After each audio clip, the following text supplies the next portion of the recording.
All right, Steeler fans, it is Friday, the second half of the Let's Ride podcast. It means it's time for the All Betz Are Off segment with Jerome Betz. What's up, Jeremy? Hey, man, doing well. Looking forward to a Super Bowl clash. It's going to be fun. Yeah, we'll talk about that. I'd first want to get your take on, and I listened to the Steelers fix this week.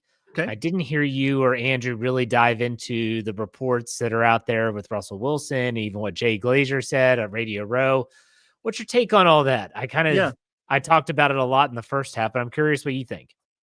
Yes, but I think specifically when it comes to the Russell Wilson discussion, what the way things finished up this last season, it was very hard for me to see that Pittsburgh saw a path forward with him at quarterback, especially when you consider the clash with Arthur Smith that's being reported, and now Jay Glazer's report that it sounds like he's going to be somewhere else. So from the beginning, to me, it felt like that was the way things finished, not going to be an option for Pittsburgh because of the age, the contract he was going to ask for, and the way things ended. The offense took a nosedive in a very real way, excuse me, kind of across the board, whether it was running the football, passing the football, creativity of the offense, it all just kind of flattened out. And then you look at Russell Wilson, another year older, 37 years old. There's only a handful of quarterbacks in NFL history that have played well at this age or beyond. So to me, it felt like that the Steelers had a very natural way to transition off of this and move on to something else, even if the options out there aren't great necessarily. But now hearing this from Jay Glazer, it seems to me that Mike Tomlin specifically has made up his mind that Russell Wilson is not part of the future plans. And I think that's going to sit just fine with the front office, who I think was probably the one saying we should maybe keep Justin Fields in at midseason here, kind of the vibe I was getting. But as far as like the rift between Arthur Smith and Russell Wilson, I mean, that stuff happens with big personalities. Arthur Smith's a big personality. Russell Wilson's been doing this a long time. They both had their ways of doing things. And in the end, it just did not work out. And I think that's part of the problem and part of the reason why the Steelers will probably move on. Yeah, if Mike Tomlin truly does believe, and this is according to the Glazer, that Russell Wilson's not the answer, well, then that's the answer we all want to know or need as it pertains to what the Steelers are thinking about Russell Wilson. Because I think we at this time can all admit that Mike Tomlin's probably got the final say in terms of a lot of decisions that are made from an organizational standpoint. But I think that, in my opinion, and since I've been closely covering the team in some capacity, writing, podcasting, whatever, which goes back to 2014, I can never remember a time where if I'm doing a stock report on the organization that the stock is this low. I mean, it feels like it's bottom of the barrel, because I think there's people that are even like me. You know, I'm normally pretty excited for the offseason. I like free agency. I love the draft. I think it's a great event. I'm not there yet. I will be, but I'm not there yet. And honestly, I'm going to watch the Super Bowl on Sunday, and then it's going to be like, oh, crap. Not until I probably won't get excited until March, like when March rolls around. But I don't know. You agree or disagree? You kind of have your finger on the pulse of the fan base in a different way. Yeah, I mean, I do agree.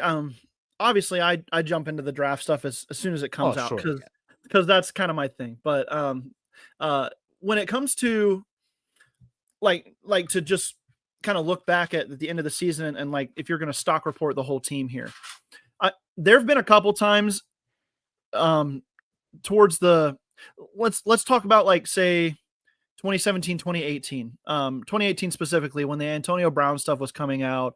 Le'Veon Bell didn't play, and a lot of people pointing back at Ben Roethlisberger like this guy is not a good leader.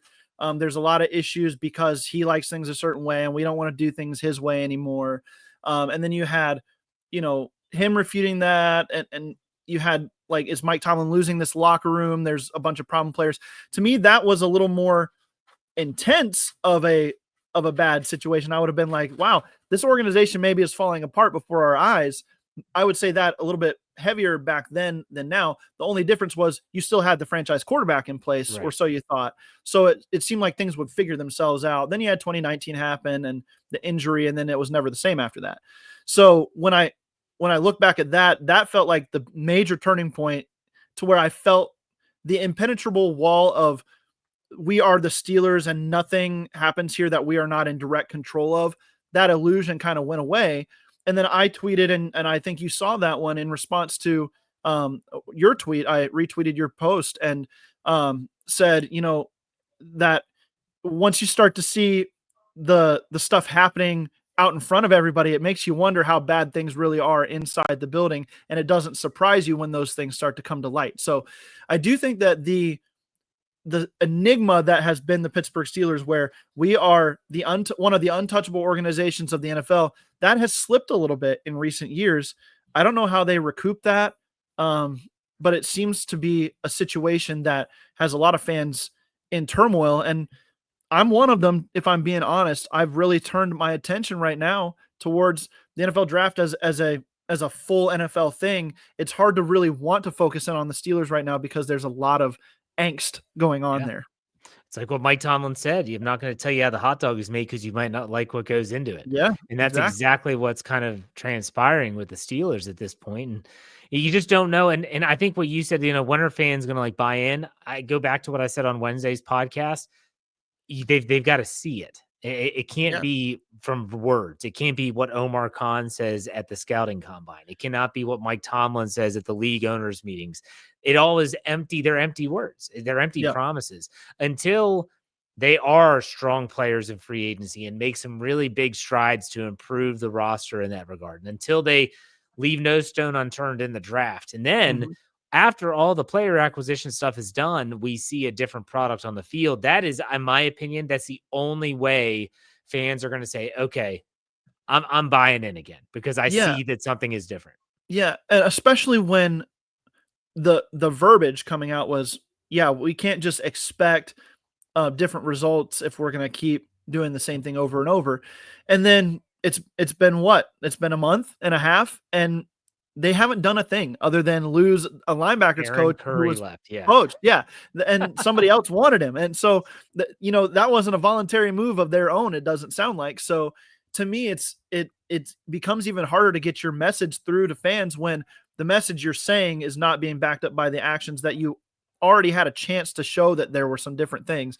So it does kind of make you sit back and say, well, can we then trust any moves that they make down the road because they're not willing to make the tough ones now?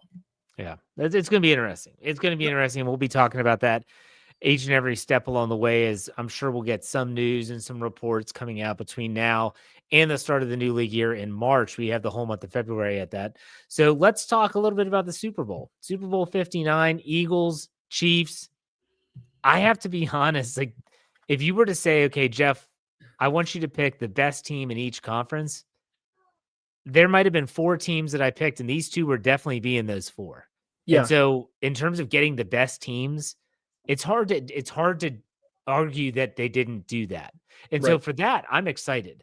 And I think this is going to be a good game. I don't think this is going to be a blowout. I think it's going to be entertaining. What about you? What's your overarching thoughts about the Super Bowl? Yeah, I think if you, and it's really impossible to do so, but if you strip away the biases as an individual and you just look at this from a pure in a vacuum football perspective, what more could you ask for than maybe the most complete roster in the NFL in Philadelphia? I mean, they don't have any holes, and the holes that they had from last year, they addressed hard and heavy in the draft and in free agency this last year. They shored up the secondary. They got better they got better at running back and really built an offense that highlights all the strengths of the guys running it. Jalen Hurts, Saquon Barkley, A.J. Brown, those guys work in complete unison. And then on the other side, it's the best decision maker at quarterback I've ever seen outside of Tom Brady. Patrick Mahomes does not make mistakes. And when it comes to crucial moments, he always makes the right choice. And so you have that, plus a coach in Andy Reid who's seen it all. He's been to Super Bowls, obviously now with Kansas City, won them. He knows how to put defenses in a bind. He knows how to let his staff handle the things they need to handle. It really is the best combination of teams, I think, that you could get in the Super Bowl to represent the product that the NFL wants to have on the field. And so I do agree with you 100% that this is going to be a good game. It's 2 really good teams. And as long as the referees don't get in the way of this one, I am really looking forward to the product on the field, because two completely different styles, and they are the best in the league at the styles that they employ. Let's see them clash.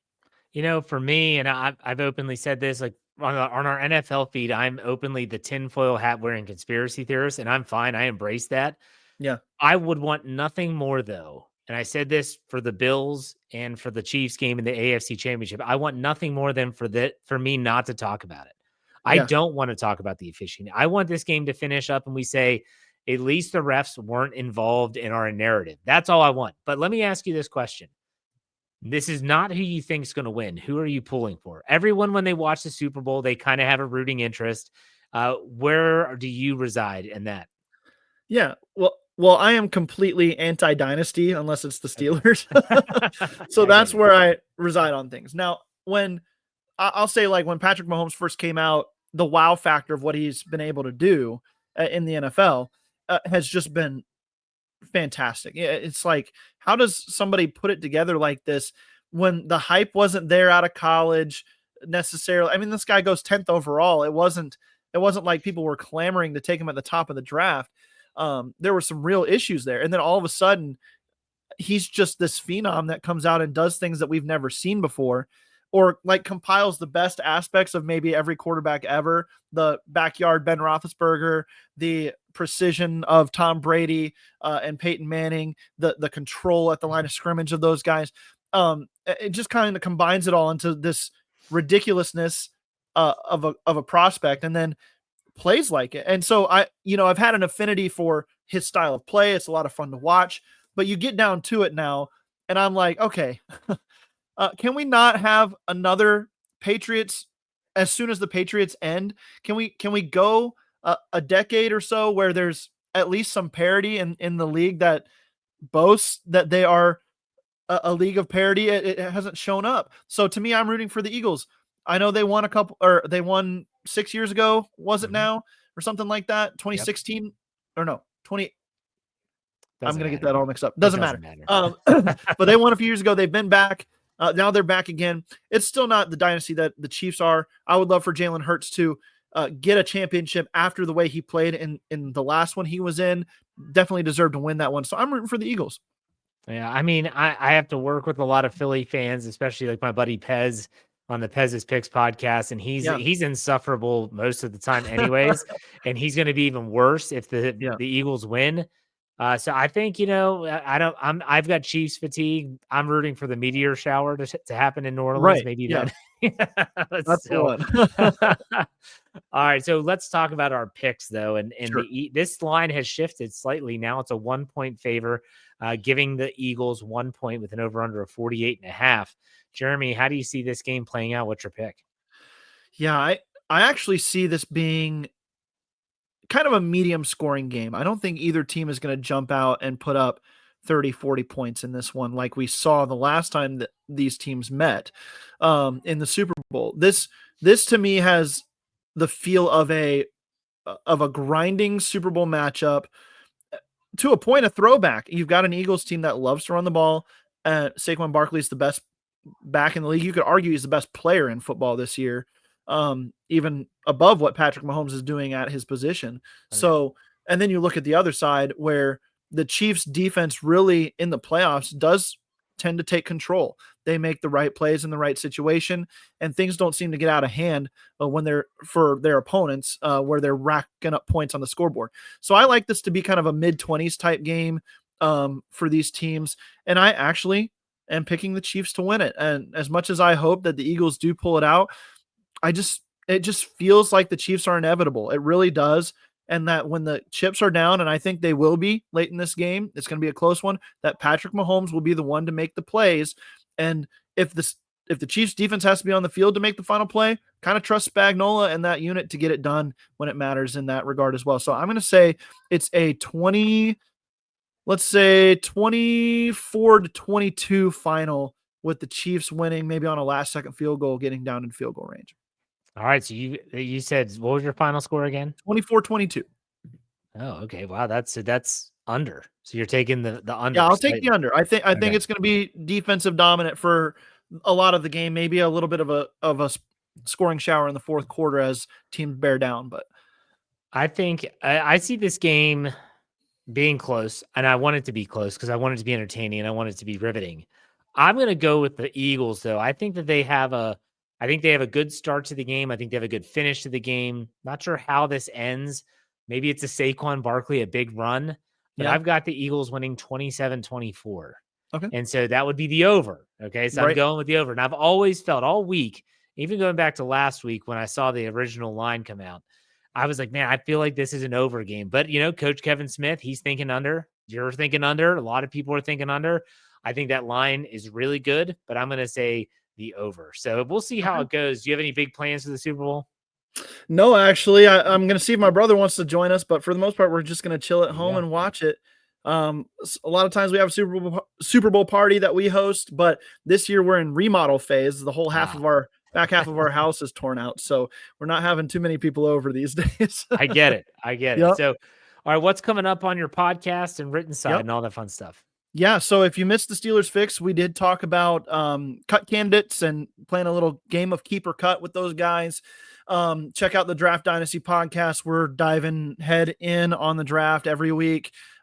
New topics on those guys, the prospects, the teams, everything you could want as far as draft content. I'm doing a mock draft for the Pittsburgh Steelers, a 7-round mock, all 8 selections for the Pittsburgh Steelers that I'll be finishing up.